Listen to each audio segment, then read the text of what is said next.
राधे राधे। कैसे हैं आप सब। आज हम श्रीमद् भगवत गीता के अध्याय 16 का श्रवण करेंगे।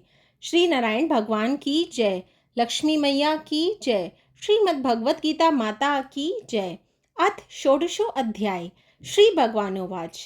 श्री भगवान बोले, भय का सर्वथा अभाव, अंतःकरण की पूर्ण निर्मलता, तत्व ज्ञान के लिए ध्यान योग में निरंतर दृढ़ स्थिति और सात्विक दान, इंद्रियों का दमन, भगवान, देवता और गुरुजनों की पूजा तथा अग्निहोत्र आदि उत्तम कर्मों का आचरण एवं वेद शास्त्रों का पठन पाठन तथा भगवान के नाम और गुणों का कीर्तन, स्वधर्म पालन के लिए कष्ट सहन और शरीर तथा इंद्रियों के सहित अंतःकरण की सरलता, मन, वाणी और शरीर से किसी प्रकार भी किसी को कष्ट न देना, यथार्थ और प्रिय भाषण, अपना अपकार करने वाला पर भी क्रोध का ना होना, कर्मों पे कर्तापन के अभिमान का त्याग, अंतःकरण की उपरति अर्थात चित्त की चंचलता का अभाव, किसी की भी निंदादि ना करना, सब भूत प्राणियों में हेतु रहित दया, इंद्रियों का विषयों के साथ संयोग होने पर भी उनमें आसक्ति ना होना,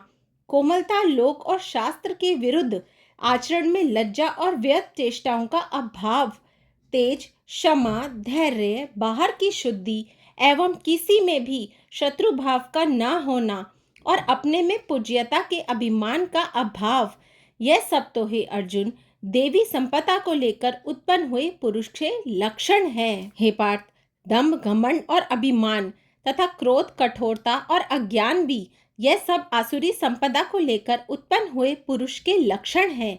देवी संपदा मुक्ति के लिए और आसुरी संपदा बांधने के लिए मानी गई है। इसलिए हे अर्जुन, तू शोक मत कर, क्योंकि तू देवी संपदा को लेकर उत्पन्न हुआ है। हे अर्जुन, इस लोक में भूतों की सृष्टि यानी मनुष्य समुदाय दो ही प्रकार का है, एक तो देवी प्रकृति वाला और दूसरा आसुरी प्रकृति वाला। उनमें से देवी प्रकृति वाला तो विस्तार पूर्वक कहा गया, अब तो आसुरी प्रकृति वाले मनुष्य समुदाय को भी विस्तार पूर्वक मुझसे सुन। असुर स्वभाव वाले मनुष्य प्रवृत्ति और निवृत्ति इन दोनों को नहीं मानते, इसलिए उनमें ना तो बाहर भीतर की शुद्धि है, ना श्रेष्ठ आचरण है और ना सत्य भाषण ही है। वह आसुरी प्रकृति वाले मनुष्य कहा करते हैं कि जगत आश्चर्य रहित, सर्वथा असत्य और बिना ईश्वर के अपने आप केवल स्त्री पुरुष के संयोग से उत्पन्न है, अतएव केवल काम ही इसका कारण है, इसके सिवा और क्या है। इस मिथ्या ज्ञान को अवलंबन करके जिनका स्वभाव नष्ट हो गया है तथा जिनकी बुद्धि मंद है, वह सबका अपकार करने वाले क्रूर कर्मी मनुष्य केवल जगत के नाश के लिए ही समर्थ हैं।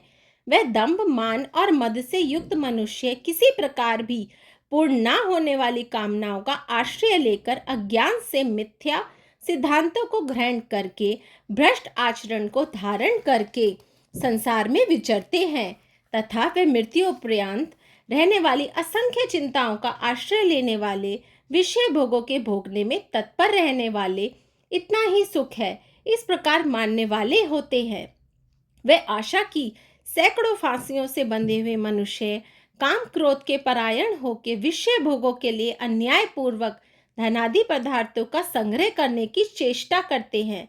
वे सोचा करते हैं कि मैंने आज यह प्राप्त कर लिया है और अब इस मनोरथ को प्राप्त कर लूंगा, मेरे पास यह इतना धन है और फिर भी यह हो जाएगा, वह शत्रु मेरे द्वारा मारा गया और उन दूसरे शत्रु को भी मैं मार डालूंगा, मैं ईश्वर हूँ, ऐश्वर्य को भोगने वाला हूँ, मैं सब सिद्धियों से युक्त हूँ, बलवान तथा सुखी हूँ, मैं बड़ा धनी और बड़े कुटुंब वाला हूँ, मेरे समान दूसरा कौन है, मैं यज्ञ करूँगा, दान करूँगा और आमोद प्रमोद करूँगा। इस प्रकार अज्ञान से मोहित रहने वाला तथा अनेक प्रकार से भ्रमित चित्त वाले मोह रूप जाल से समावृत और विषय भोगों में अत्यंत आसक्त आसुर लोग महान अपवित्र नरक में गिरते हैं। वे अपने आप को ही श्रेष्ठ मानने वाले घमंडी पुरुष धन और मान के मद से युक्त होकर केवल नाम मात्र के यज्ञों द्वारा पाखंड से शास्त्र विधि रहित यजन करते हैं। वह अहंकार, बल, घमंड, कामना और क्रोधादि के परायण और दूसरों की निंदा करने वाले पुरुष अपने और दूसरे के शरीर में स्थित मुझ अंतर्यामी से द्वेष करने वाले होते हैं। उन द्वेष करने वाले पापाचारी और क्रूर कर्मी नराधमों को मैं संसार में बार बार आसुरी योनियों में ही डालता हूँ। हे अर्जुन, वह मूढ़ मुझको ना प्राप्त होकर ही जन्म जन्म में आसुरी योनि को प्राप्त होते हैं, फिर उससे भी अति नीच गति को ही प्राप्त होते हैं, अर्थात घोर नरकों में पड़ते हैं। काम, क्रोध तथा लोभ, यह 3 प्रकार के नरक के द्वार आत्मा का नाश करने वाले अर्थात उसको अधोगति में ले जाने वाले हैं। अतएव इन तीनों का त्याग देना चाहिए। हे अर्जुन, इन तीनों नरक के द्वारों से मुक्त पुरुष अपने कल्याण का आचरण करता है, इससे वह परम गति को हो जाता है, अर्थात मुझको प्राप्त हो जाता है। जो पुरुष शास्त्र विधि को त्याग कर अपनी इच्छा से मन माना आचरण करता है, वह ना सिद्धि को प्राप्त होता है, ना परम गति को, और ना ही सुख को प्राप्त होता है। इससे तेरे लिए इस कर्तव्य और अकर्तव्य की व्यवस्था में शास्त्र ही प्रमाण है। ऐसा जानकर तू शास्त्र विधि से नियत कर्म ही करने योग्य है। ओम तत्सदिति श्रीमद्भगवद्गीता सुपनिषस्तु ब्रह्म विद्यायाम योग शास्त्रे श्री कृष्ण अर्जुन संवादे देवासुर संपत्ति भाग योगो नाम षोडशो अध्याय समाप्त। श्री नारायण भगवान की जय, लक्ष्मी मैया की जय, श्रीमद्भगवद्गीता माता की जय। राधे राधे।